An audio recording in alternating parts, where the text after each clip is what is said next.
বন্ধুরা, শীতের সিজনে যে জিনিসটা পাওয়া যায় খেজুরের রস এবং গুড়। খেজুরের রস সংগ্রহের একটা সুন্দর দৃশ্য। এই যে মাটির হাঁড়ি টাঙানো আছে গাছে, এই সিস্টেমে রসটা যাচ্ছে। এটা চটা তুলে দিয়েছে, যে পাত্রে রস জমা হবে।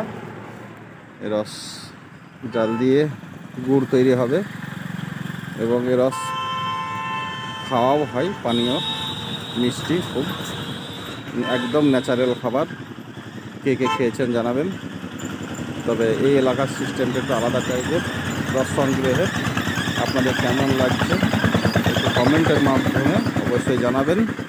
ভালো থাকবেন, সুস্থ থাকবেন, সবার জন্য শুভকামনা রইল। আবার দেখা হচ্ছে নেক্সট কোনো ভিডিওতে। Tata, by.